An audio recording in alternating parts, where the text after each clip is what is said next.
Assalamualaikum warahmatullahi wabarakatuh. Salam Ramadan 1447 Hijrah.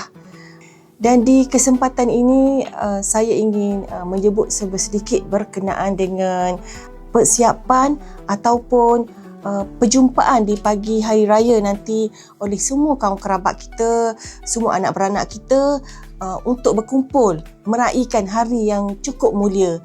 Tapi di sebalik itu ada sedikit yang boleh kita lebih manfaatkan lagi, iaitu bercakap-cakaplah berkenaan dengan pengurusan harta pusaka. Dalam pada harta pusaka tersebut ada terselit hutang.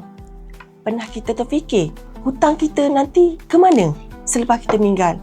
Hutang dengan bank, hutang dengan manusia dan lain-lain. Siapa nak uruskan hutang tu? Mana-mana harta kita yang tinggalkan tu kena selesaikan hutang. Agak-agaknya, mari bayar tak hutang kita tu? Kita nanti sebab kita meninggal. Mari bayar tak? Sanggup tak anak-anak kita bayar? Okey, lembaga hasil dalam negeri.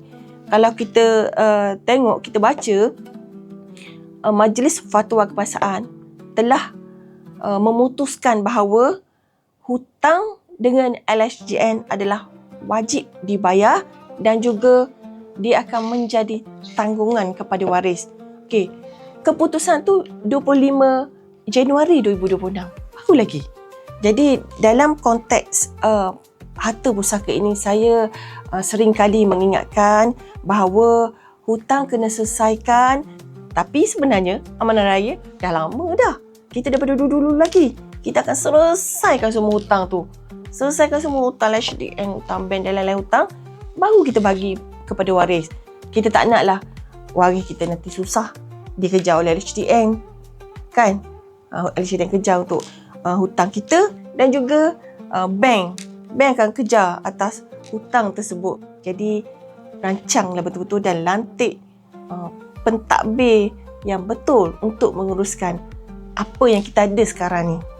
Saya menyeru supaya selesaikan dulu kewajipan utama, iaitu selesaikan hutang-hutang si mati. Tak kesian kepada arwah. Hutang tu bawa sampai ke kubur.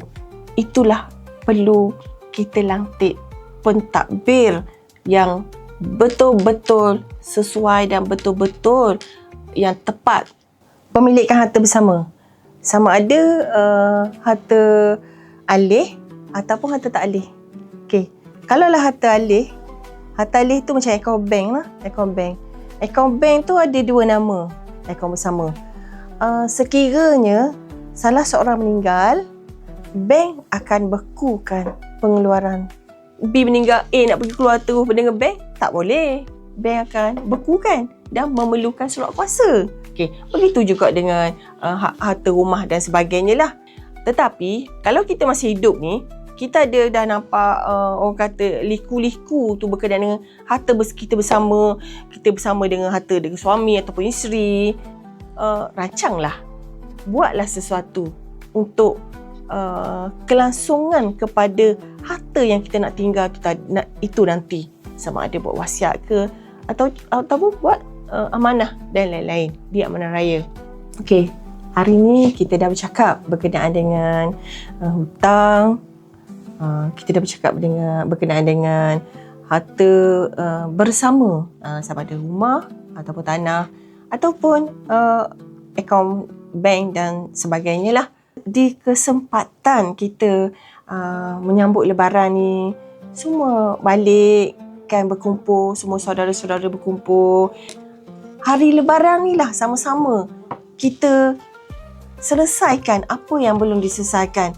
Dan saya juga ingin mengambil kesempatan ini mengucapkan selamat menjalani ibadah puasa dan selamat menyambut Aidilfitri dan selamat Hari Raya dan ingat amanah raya. Hari Raya amanah raya. Okay, Assalamualaikum.